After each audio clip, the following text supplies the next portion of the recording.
Hello everyone, I am Dr. Soma Sharma, a chemistry faculty at RPS Group of Institutions. Today I am here to perform one experiment based on the first chapter of your chemistry, that is chemical reactions and equations. So there are some activities based on this unit, and we are going to carry out one of the activity like performing and observing the following reactions and classifying them into combination or decomposition. Although there are two more types of reactions, that is displacement and double displacement, but we'll carry them out in the second part of the video. So basically we'll be working on two parts of this experiment. One is action of water on quicklime and the second one is action of heat on ferrous sulfate crystals. So before moving to the experiment part, let me tell you a few things. Whenever you write down the experiment in your practical file, always remember beta, there are some steps you should always follow. First, the aim of the experiment. Second, the materials you used while carrying out the experiment. Then third part is the theory part, which includes the basic concept of the particular experiment. Next is your procedure of the experiment, and procedure should always be in past. Then the results. Every experiment ends with the results of the experiment, and the last but not the least, precautions for that experiment you have taken care of. So now let's focus the theory part of this particular experiment, where we have seen what all types of reactions are there. I'm sure you all have gone through it, that there are different types of reactions. First is combination, then decomposition, displacement and double displacement. So combination basically includes when two or more substances, for example, A substance combines with B and forms AB. So when two or more substances combine to form a single substance, that is called combination reaction. And here we are going to see the effect of H2O on quicklime. The second part is decomposition reaction. Decomposition means breaking down something into simpler parts.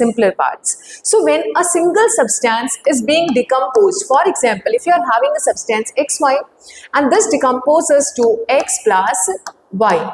So decomposition, in decomposition there is only one single reactant and there are two or more than two products. Thermal decomposition can be of different types, beta. If you use sunlight, we call it photochemical decomposition. If you use heat, we call it thermal decomposition. If you use electricity, we call it electrolytic decomposition. So it can be of different types. Here we are going to focus on thermal decomposition. The next would be displacement reaction. So in displacement reaction, if one substance displaces another substance from its salt, then we call it displacement reaction.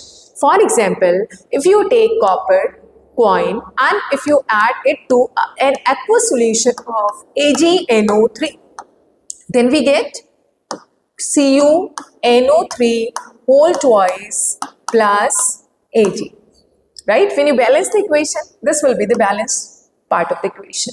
So copper has displaced silver. So this particular type of reaction, where one substance is displaced another from its salt, then we call it a single displacement or just displacement reaction. Then let's go to the next one, that is double displacement.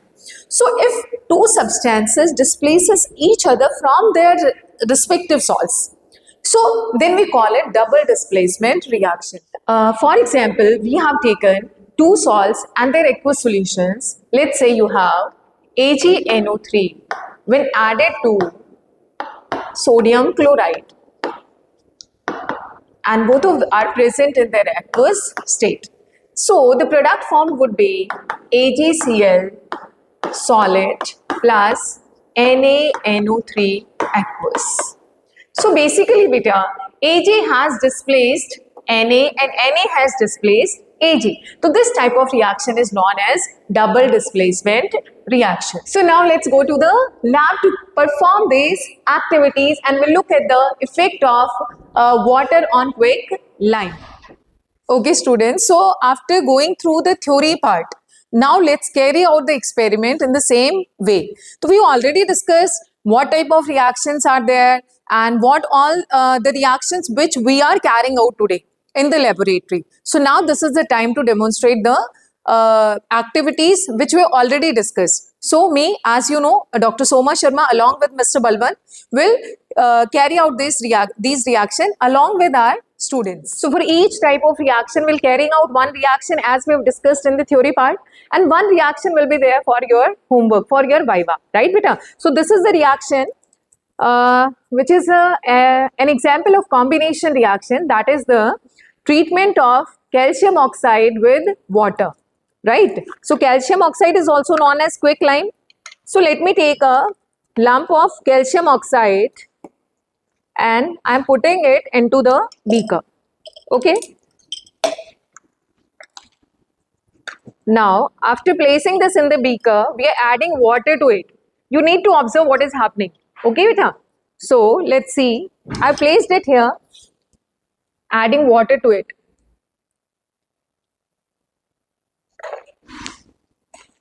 Can you hear something? Can you hear something? Yes, ma'am. What type of sound is it? Hissing sound. Hissing sound. Very good. So, we can see it clearly that some hissing. Yes, ma'am. Can you hear it? Yes. पक्का से झूठ तो नहीं बोल रहे हो? Okay. So this hissing sound is being observed here, and you can see some fumes are coming out of it, which clearly indicates that the reaction is endo or exo? Exothermic. So what type of reaction is it?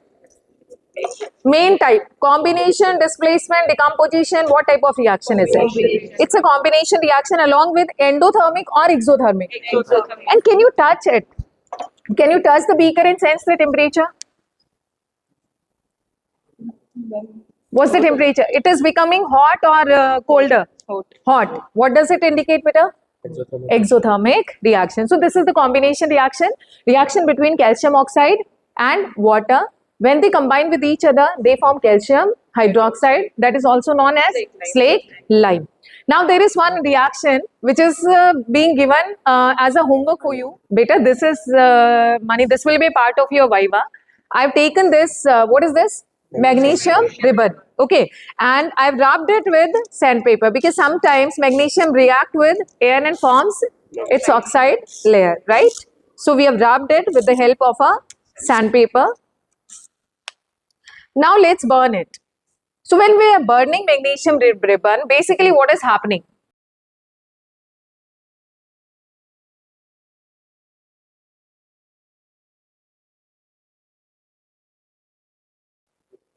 अरे वाह, बहुत ही अच्छा सा flame है. कैसा है? White, dazzling, right? So we are collecting the ash into this china dish. So when magnesium combines with oxygen, what happens? What is the compound formed and what type of reaction is it? This is the homework for you always. So after performing the interesting activity, now let's summarize it and let's try to understand the concept behind it. So we have seen the hissing sound produced in this particular activity when water was added to quick lime, right? And the container, you already have touched it, right? The container has become hot.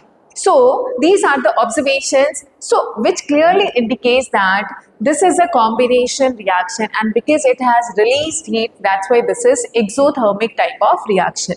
This is the chemical reaction which is being involved in this particular case. Calcium oxide was solid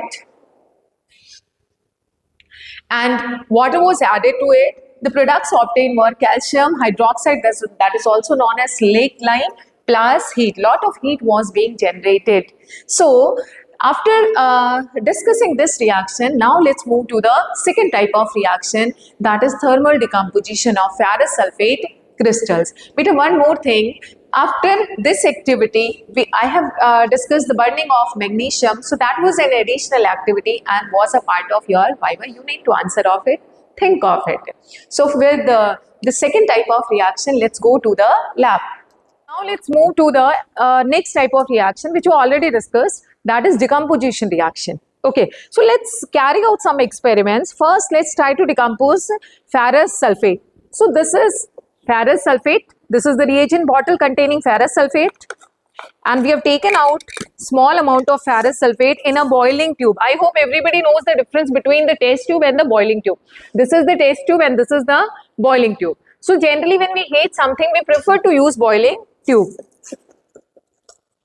So with the help of spatula, I've taken out some ferrous sulfate. This is the dry boiling tube. What is the color of the compound? Light green. So what is the formula of this ferrous sulfate? FeSO4 only, or it is something else? Very good. So 7H2 is water of crystallization, right beta? So when we heat it, the color is due to water molecules only. So when we heat it, this is the test tube holder. Let's see what happens. Wait. We are heating ferrous sulfate.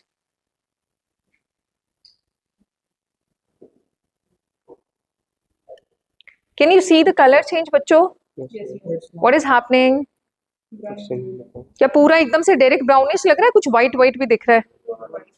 क्या आपको कुछ इधर दिख रहा है? Some droplets or something deposited on this? Can you see something? आप देखें एक बार बेटा. And these are droplets are of water molecules. Means first FeSO4 decomposes to FeSO4.7H2O decomposes to FeSO4 only, and then further FeSO4 decomposes to. Let's see what is the color of the compound formed. What is the color? Brown. We are getting now beta brown, right? So green has changed to brown, and the brown color is due to formation of ferric oxide. And can you smell something? Some gases are coming out of it or not, beta? Some gases are coming out. Can we see that? Okay. Can you try to smell it? I can't bring it very close to your nose. This is the smell of burning sulfur. Okay, beta? This is the smell of burning sulfur. So this we already discussed in the theory part, that when ferrous sulfate decomposes, it gives us some gases, water molecules and iron oxide, ferric oxide with the formula Fe2O3. Okay. Okay, beta. So now this is a Mani, this is a question for you all. You need to think of it, observe it, and then you need to answer for it, right, beta? So it's a part of Viva only. Now we have taken a boiling tube and we've added lead nitrate to it with the help of the spatula, right, beta? Let's see what happens. What is the color of this compound? White in color, right? Let's see. क्या होता है? कुछ नया बनता है या सफेद ही रह जाता है?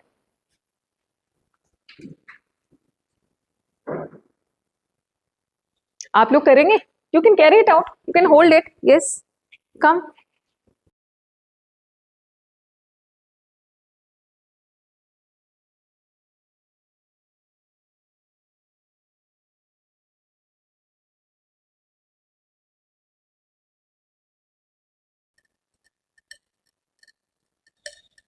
अरे कलर तो चेंज हो रहा है. Now it is changing to brown. कुछ ऊपर भी आ रहा है, मुझे दिख रहा है, आपको भी दिख रहा है. Some fumes are coming out, right? And the color of the fumes is Brown. Brown is due to what? क्या लग रहा है आपको? Nitrogen dioxide. Very good. NO2. Wow, कितना अच्छा सा ब्राउन कलर है.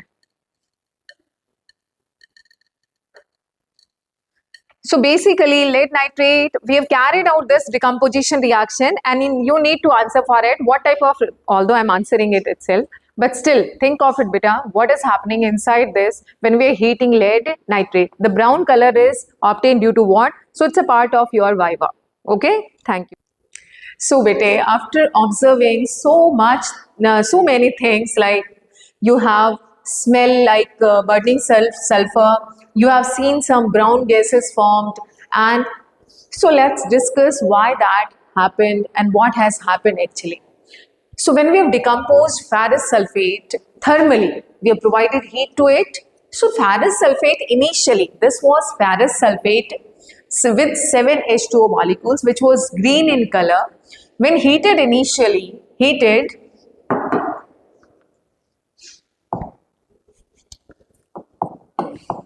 So after heating, it has lost its water of crystallization and become FeSO4, which is of white color. The color of ferrous sulfate, which is known as green vitriol, is because of the presence of water molecules. And for ferrous sulfate and hydrous, when further heated, it produced the brown colored PPT, that is of Fe2O3, ferric oxide. This was brown in color, and two gases were liberated, sulfur dioxide and sulfur trioxide. So this is the case when we heated for the ferrous sulfate. The second part of the experiment was decomposition of lead nitrate, where interestingly you observed the brown fumes released. So you need to think of it, and how can you categorize the reaction? Basically, this particular reaction is known as thermal decomposition reaction. So for lead nitrate also you need to think of it, right? So that's all about combination and decomposition reaction, and the rest of the two reaction, displacement and double displacement reactions, will be discussed in the second part of the video. And you're always welcome with your questions. Thank you so much.